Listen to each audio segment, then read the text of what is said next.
안녕하세요. 정보가 세상을 바꾼다 인포뱅크입니다. 이번에 전해드릴 내용은 일본 파운드리 다시 부활, 드림팀 라피더스 2나노 양산 목표로 주목에 대해서 한번 알아보도록 하겠습니다.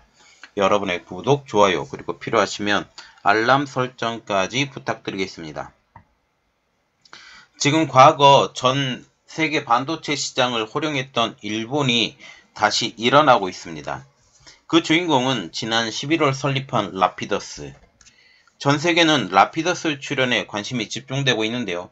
그 가장 큰 이유는 2나노 양산을 한다라는 그런 이야기죠. 라피더스와 같은 경우는 일본 주요 대기업 그리고 8개 기업이거든요. 8개 기업과 일본 정부의 협업으로 설립돼서 얼마나 성장할 수 있을지 관심이 집중되고 있습니다. 이에 현재 파운드리 2위인 삼성의 대응이 주목이 되고 있는 상황이죠. 절대 1위인 TSMC와 같은 경우는 그렇게 큰 영향을 미치지 않고, 또한 TSMC와 같은 경우는 일본에 공장을 짓고 있기 때문에 그렇게 큰 타격은 받지 않는다. 라피더스와 같은 경우도 지금 TSMC와 어느 정도 견제는 하고 있지만 서로 도움이 윈윈이 되고 있는 상황에서 지금 삼성전자가 오히려 가운데 끼는 것이 아니냐라는 그런 말이 나오고 있는 상황이죠. 그래서 이야기를 시작을 해보도록 하겠습니다. 일본 파운드리 다시 부활, 드림팀 라피더스 2나노 양산의 목표에 대해서 한번 알아보도록 하겠습니다.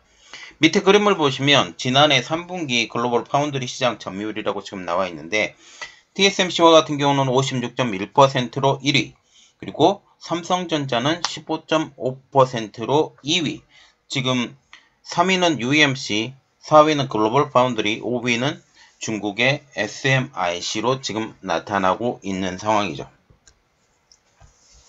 자, 이야기는 계속 시작을 해보도록 하겠습니다. 지금 과거 전 세계 반도체 시장을 호령했던 일본이 다시 발톱을 드러내고 있습니다. 지금 과거 일본과 같은 경우는 여러 개 회사로 쪼개져서 서로 경쟁하다시피 해서 성장을 했었지만, 이제 파운드리 기업이 완전히 망하고, 그리고 D램, 낸드 플래시 기업도 완전히 지금 망하고 있는 상황에서 다시 일본이 파운드리로 다시 성장하겠다라고 목표를 세웠다라는 것이죠. 일본은 TSMC를 끌어들여 일본 내 파운드리 공장을 짓고 있습니다. 이러한 가운데 TSMC와 같은 경우는 일본에 두 번째 공장을 짓겠다고 발표한 상황이죠. 지금 첫 번째 파운드리 공장과 같은 경우는 레거시 공장으로 지금 알려지고 있고, 두 번째 공장은 지금 첨단 공정으로 들어갈 것이 아니냐라는 그런 예상이 나타나고 있는 상황입니다. 여기에 지난 11월에는 파운드리 전문 기업인 라피더스까지 출범시켰습니다.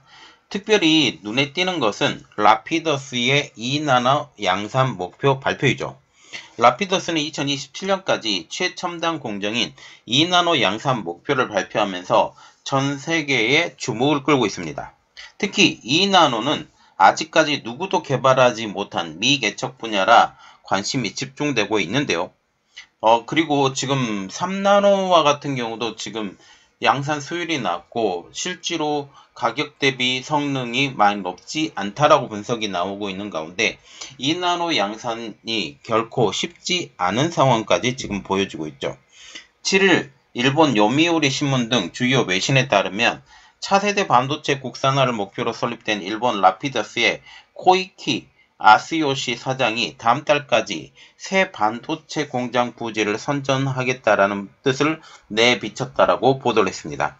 결국 반도체 공장 부지의 선정, 이것은 반도체 공장을 짓겠다라는 그런 말이고, 더 나아가서는 이것을 통해서 이것을 지렛대로 해서 반도체 기업을 살리겠다라는 그런 의지라는 것이죠.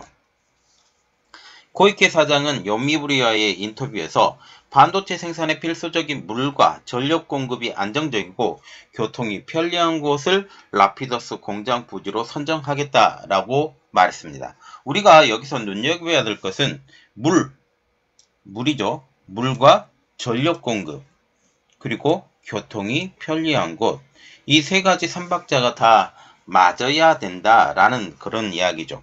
전력이 워낙 많이 들어가기 때문에 전력 공급, 그리고 물도 필요하고 교통도 필요한, 그러나 문제는 하나 있죠. 지진이 너무 자주 일어난다는 사실.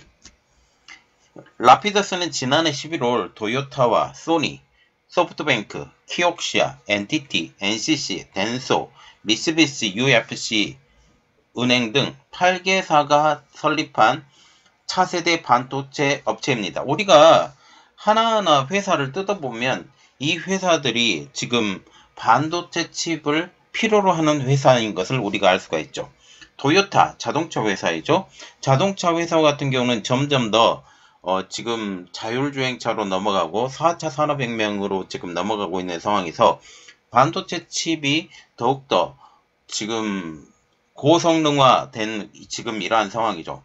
그리고 소니도 마찬가지입니다. 소니와 같은 경우는 지금 현재 이미지 센서를 만들고 있는데 이미지 센서가 이제 더욱더 많은 정보 처리를 요하는 이미지 센서가 지금 필요한 상황이고 소프트뱅크, 키옥시아, NTT, NEC, NTT와 같은 경우는 지금 통신 장비 업체이죠. NEC는 지금 전자기업입니다.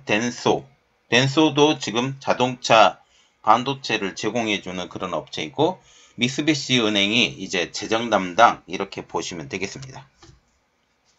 이들 기업의 투자금은 총 73억엔, 약 693억 8,577만원에 달합니다.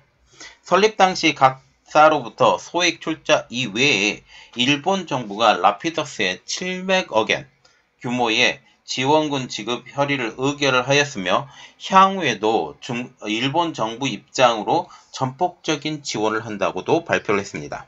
즉 일본 정부가 파운드리 분야의 성장을 위해 전폭적인 지원을 약속한 것이죠. 라피더스는 2027년부터 2나노 미만 차세대 반도체를 생산한다라는 계획을 세운 상황입니다. 앞서 코이케 사장은 라피더스 설립은 일본 반도체 부활을 위한 마지막 기회라고 하면서 향후 5년 안에 일본에서 최첨단 반도체 양산에 돌입할 것이다 라고 강조한 바가 있습니다. 일본의 반도체 부흥 슬로건은 미중 갈등과 궤를 같이 하고 있죠. 미중 갈등의 심화 그리고 대만의 지정학적 위기감 고조로 인해 일본의 반도체 기회로 삼겠다라는 것입니다. 특별히 TSMC를 끌어들였는데 TSMC는 트랜스포스 기준 지난해 3분기 기준으로 해서 파운드리 시장의 점유율은 무려 56.1%. 특히 일본은 TSMC의 의존도가 상당히 강한 것으로 알려지고 있는데 전세계 이미지 센서 1위를 차지하는 소니의 경우 자체 생산도 하지만 많은 물량을 TSMC에서 주문하고 있는 상황입니다. 이번 라피더스에 참여한 8개사 중 7개사의 몇몇만 봐도 이번 파운드리 설립의 의의를 알 수가 있는데요. 라피더스에 참여한 회사는 아까 말씀드렸다시피 도요타, 소니, 소프트뱅크, 키옥시아, NTT, NEC, 덴소, 미쓰비시, UFC 은행입니다. 은행사 한 곳을 제외하면 이 7개 회사가 다 반도체가 필요한 회사라는 것이죠. 이 때문에 지난 몇 년간 일본 정부는 자국 내 반도체를 공급받을 생산시설 확보에 총력을 기울인 것입니다. 그 결과 일본은 TSMC의 공장을 유치하는 데 성공을 했는데 이 시점이 상당히 우리가 눈여겨봐야 된다라는 거죠. TSMC가 이 일본의 반도체 공장을 짓는다라고 말을 했을 때 당시에 지금 TSMC가 난징 공장을 증설을 하려고 했는데 미국의 반대로 실패하게 됩니다. 그러면서 이 물꼬를 틀어서 일본의 반도체 공장을 짓는다고 한 것이죠. 현재 TSMC는 일본 소니, 덴소와 함께 일본 구마모토현 키쿠마치에 반도체 공장을 건설하고 있습니다. 투자 규모는 86억 달러, 약 10조 7,758억 원에 달합니다. 해당 공장은 2024년 말 본격적인 운영에 돌입할 예정이고 레거시 공정을 이용한 제품을 생산할 것으로 알려지고 있죠. 그래서 지금 최첨단 공정은 들어간 게 아니라 16나노급 그리고 32나노급이 들어간 것으로 알려지고 있죠. TSMC가 일본의 반도체 생산 시설을 짓기로 결정한 데에는 일본 정부가 내놓은 당근책이 큰 영향을 미쳤다라는 게 업계의 중론입니다. 실제로 일본 경제산업상은 TSMC에 약 4,760억엔, 한국 돈으로 4조 5,230억 원을 지원하기로 한 바가 있습니다. 그리고 TSMC가 일본의 공장을 추가로 건설하는 방안도 검토 중인 것으로 전해지고 있죠. 웨이저자 TSMC CEO는 지난달 12일 온라인으로 열린 기자 간담회에서 일본의 두 번째 공장 건설을 고려하고 있다라고 밝힌 바가 있습니다. 웨이저자 CEO가 언급한 일본 내 두 번째 공장 설립 계획에도 역시 일본 정부 차원의 대규모 지원이 긍정적으로 작용한 것으로 보이고 있습니다.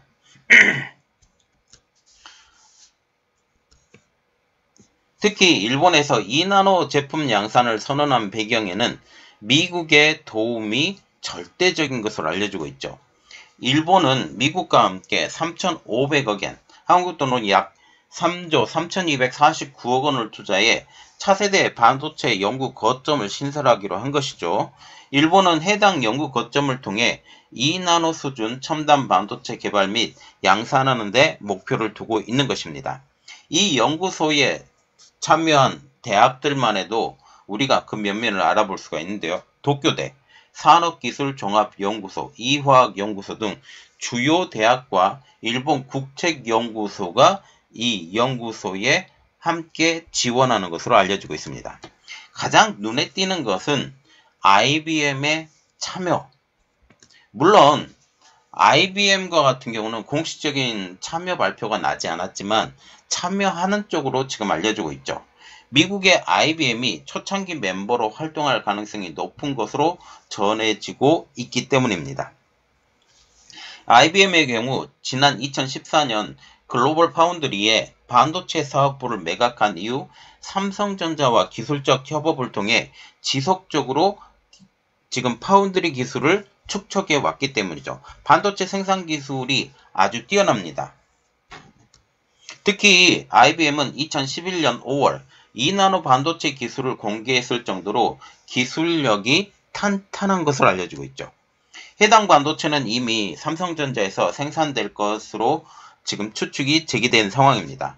여기에 미국과 일본의 밀월, 이것들 통해서 지금 IBM이 이 기술을 전수하게 되면 일본의 반도체 생산 기술은 비약적인 발전이 일어날 것이 아니냐라는 그런 말이 나오고 있죠. 그리고 지금 일본과 미국의 반도체 밀월도 깊어지고 있다는 분석이 나오고 있습니다. 일본이 미국과 함께 첨단 반도체를 함께 개발할 계획을 세웠다라는 소식도 들려오고 있죠. 지난해 5월에는 미국과 일본은 탄력적인 반도체 공급망 구축을 위한 공동협력을 합의한 바가 있기 때문입니다. 이 때문에 대만, 미국과 반도체 동맹을 강화한 일본이 이제 자국 기업들이 주축이 된 라피더스를 통해 차세대 반도체 국산화까지 추진하고 나섰다라는 것이죠. 그래서 그 뒷배에는 미국이 존재한다. 지금 미국과 일본이 또 하나의 그 협력을 보이고 있는데 미국이 주도해온 반도체 카르텔에 일본이 뛰어들고 특히 일본의 반도체 그 공급, 기기 공급을 해왔던 도쿄 일렉트론이나 아니면 캐논, 니콘까지도 여기에 동참시켜서 미국의 그 반도체 카르텔에 완전히 협력하는 그런 모습을 보이고 있는 것이죠. 특히 2나노 반도체는 삼성전자와 TSMC가 개발 경쟁에 사활을 걸고 있는 제품입니다. 그런데 문제는 기술적 난이도이죠.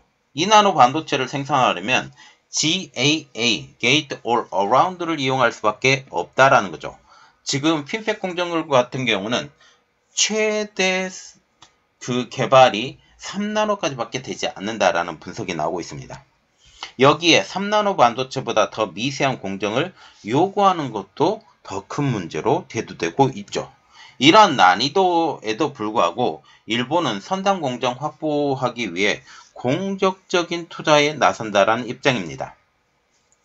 그래서 일본이 2나노 공정에 지금 투입을 하더라도 중간 단계가 없잖아요. 중간 단계가 없고 EUV 노광 장비의 투입, 그리고 핀팻 공정이 완전히 자기들, 물론 소니와 이런 레거시 공정을 통해서 기술이 축적됐다 할지라도 3나노도 뛰어넘고 2나노로 바로 간다라는 것은 실질적으로 어렵다라는 말이 나오고 있습니다. 그러나 일본은 여기에 투자를 할 수밖에 없는 상황이죠. 코이케 사장은 지난달 말 니혼 게이자이 신문과 진행한 인터뷰에서 2020년대 후반에 2나노 최첨단 반도체를 양산하려면 2025년 상반기까지 시제품 라인에 가동할 필요가 있다라고 하면서 2나노 반도체 관련 기술 확립에 2조엔, 한국 돈으로 약 18조 9,996억 원, 생산 라인 준비에 3억엔, 약 28조 4,994억 원 규모의 투자를 계획 중이다라고 강조한 바가 있습니다. 일본의 이러한 투자는 반도체 초격차 전략을 통해 TSMC의 아성에 도전하고 있는 삼성전자의 입지에도 큰 타격이 될 것으로 지금 보고 있다라는 거죠. 산업연구원이 최근 발간한 미래 전략산업 브리프 보고서에서도 현재 대만과 우리나라가 경쟁하는 전세계 파운드리 시장은 2027년 이후 대만, 한국, 미국, 일본 이렇게 4강으로 구도로 재편될 것이라는 전망이 나오고 있습니다. 여기에 유럽도 뛰어들고 있는 상황이죠. 김종기 산업연구원 선임연구위원도 우리나라가 강점인 반도체 제조 분야에 미국과 일본의 진입이 가시화되고 있다라고 하면서 특히 라피더스를 앞세운 일본의 약진이 매섭다라고 진단한 바가 있습니다. 김 연구위원은 글로벌 파운드리 경쟁 구도 변화에 대한 선제적 대응이 필요하다라고까지 지적을 하고 있죠. 그는 우리나라의 메모리 반도체 산업은 세계적인 수준이지만 시스템 반도체, 말하자면 파운드리와 같은 경우는 역량이 부족한 실정이라고 하면서 메모리 반도체 분야의 강점을 토대로 수요에 기반한 팹리스 역량을 강화하고 산학 연계 및 협력 활성화를 통한 파운드리 성장 전략 추진이 필요하다고 전한 것입니다. 현재 일본과 미국의 파운드리의 도전은 현 파운드리 최강자인 TSMC보다 2위인 삼성전자에 더 큰 부담으로 작용할 것으로 보인다라는 것이죠. 현재 3분기 기준 삼성전자 파운드리 점유율은 15.5%. 언뜻 보기에는 후발주자가 단숨에 추격하기는 어려운 점유율입니다.